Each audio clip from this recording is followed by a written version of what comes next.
Hi, it's Ian from the Postal Hub Podcast. And Marek from Last Mile Experts. And we are the Last Mile Prophets. This is the last word on the last mile.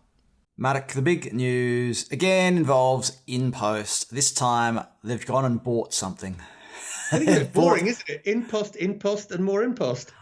Well, and people say that we're fixated on lockers. We're not fixated on lockers. It just keeps being in the news. Well, this time, InPost has bought Mondial Relay for 565 million euros. Now, Marek, Mondial Relay, what do they do? Who are they? Well, Mondial Relay is a leading PUDO network in France. If I remember correctly, around about 10,000 PUDO points. So good critical mass for the market. And what's interesting, owned by Otto. Now think about this. The same guys who owned all of Hermes up until recently, Hermes Parcel, but who sold a significant part of the business to Advent, who are the major shareholders in InPost. It all just goes around and around here. I mean, if you lose track of things, it's easy to get distracted by all of this. Now, it's an all-cash deal. It still has to be approved by regulators and Mondial's Workers' Council, very French. Well, it's InPost's already been active in the UK, but this is a big move for InPost, and it follows the IPO. The IPO was I can't remember the value of the IPO now, but it was big. 9.5 billion euros, I think, was the final valuation at the share price, the latest share price I saw at the time anyway. So, is the IPO at all related to this acquisition, Marek? Absolutely. You know, anything InPost is looking pretty cool right now. So they're not going to find it too difficult to get financing for something like this. Point one. Point two, I actually think this was planned a while ago because the discussions with Hermes, shall we say, I'm cautiously optimistic, as Margaret Thatcher said in 1979, that they've been going on for a long time. And I think this is all part of the deal because for Otto Group, it makes sense. If they're divesting all or part of Hermes, then it makes sense to do something with the PUDO network, which is inextricably linked with the parcel business. So Otto Group said in a statement that the deal was part of the realignment of its logistics business. There you go. Now, let's just talk a bit more about Mondial Relay and why this was a good option for, whether or not this was a good option for InPost, because there's been if we go back, I think it's about 5 years now, Amazon made a bit of a play in France and ran up against a bit of a brick wall. So what's the story here with Mondial? And is it a good move for InPost? The story is France is very, very difficult. La Poste Group is dominant, using several brands. So you've got Colipost, Chronopost, DPD. Chronofresh. It's all part of La Poste. So very strong incumbent player, probably something like 2/3 of the B2C market. Very hard to break in. So what Amazon tried to do, and I was around at the time, they tried to buy a company called Colis Privé, which was the only sensible alternative. They managed to buy 25%, and that was okay. But when they wanted to increase their share, the French regulator said, non, c'est pas possible. And the reason that c'est pas possible is they said it was actually anti-competitive, which I find quite interesting. But the argument was that Amazon's network is closed. Interestingly, La Poste network is also closed, but that was the reason. But let's get back to InPost. So why is it so important? You need a footprint. InPost failed in France and failed in the UK, amongst other reasons, because they did not have proximity. They didn't have enough density of points. This gives them a strong PUDO network, and they can start supplementing and supporting PUDOs with lockers. So they start with 10,000, and remember the MVP rule, 1 per 10,000. What's the French population? I'm trying to think, it's 50 odd million, isn't it?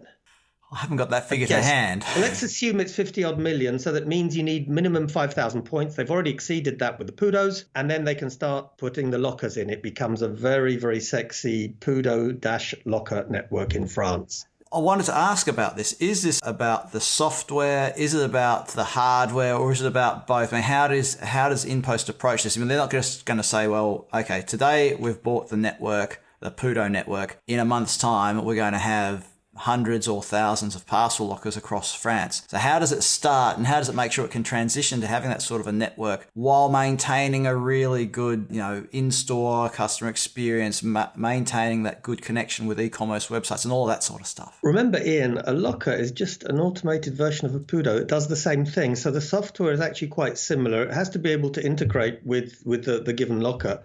But what I would expect, I'd be surprised if they go for revolution. Certainly if I were doing it, stick with the current software in the short to medium term, seek to integrate lockers and then check in the long run if it turns out that that software is not appropriate, then seek to replace it. It could be, though, that the software is pretty good and InPost might want to use it for its PUDO networks. I don't know. We need to see. But whatever happens, we've got to remember PUDOs and lockers doing something very similar. So the software is not dramatically different. Deal, let's just go back to the deal. This is from the Financial Times. The deal for Mondial Relay, which had revenues of 437 million last year and operates 15,800 PUDO points, will make InPost the second biggest player in France, which InPost says is the EU's third biggest e-commerce market. There's also a sort of an ancillary part of this, which is it'll give InPost a smaller presence in Spain, Netherlands, and Belgium. Now, one thing, Marek, that comes up time and time again when we talk about these networks is carrier specific or carrier neutral. What does InPost do in Poland, and what do you think it will be doing in these other countries? InPost is not an open network. It doesn't work with other carriers. And by the way, one thing I need to check. Did you say that Financial Times said they have 15,000? Well, that's what the Financial Times says. Well, I don't know where they got their figures from. It turns out that last mile experts have just done a report which we're going to release soon, together with a couple of big players, so watch this space. And according to our report, which is hot and the data's pretty accurate, I believe, it says that Mondial Relay has about 10,000. So let's check. Maybe we're wrong. If so, please let us know, Mondial Relay. But our information is it's closer to about 10,000 unique points. Could be that 15,000 includes other countries, though, as well, if Mondial Relay is operating in other countries. So... if it's a deal for the whole company and it's also Mondial Relay in Spain, that could explain it. Interesting. Anyway, we're going back to the question of carrier. We sort of got a little. We got distracted there by the figures, but these are important things because there's a big difference between 10,000 and 5,000 and 15,000. I beg your pardon. But you're saying that InPost operates its own end-to-end network in Poland. So if you are another carrier, you can't pop things into an InPost locker. If we're talking about these, in France and where did I say? Spain, the Netherlands, and Belgium, would they be looking at going carrier neutral there to get the volumes going in, or would they say, no, we'll just do it our way? The answer is I don't know. If they're smart, I believe they would make it neutral. And there's a lot of scope for doing that. But then again, I'm not the consultant for Advent, so maybe I won't give them a few secrets away on how and why it would work. But my view is it would be an interesting play if they did, for various reasons. One thing I can tell you is our friends at Otto Group are going to be looking at this very, very carefully. So I think things are going to get very, very interesting in France. And if we're right that the deal also includes the points in Spain and elsewhere, then certainly in Spain it's going to be interesting because the really strong non-postal player in Spain is Kerr, and Kerr are owned by guess who? DPD. Of course, exactly. Now, really quickly, Mark, because we've almost run out of time. In France, Amazon is, of course, active, as we mentioned earlier on, has some of its own delivery drivers there. Would this move, just also bear in mind that InPost has just signed a deal with Amazon in Poland. So what could this mean for Amazon in 30 seconds? So the answer is yes. It's highly likely that one of the customers of this network, if they're not already, will be Amazon. Right. 10 seconds. There we go.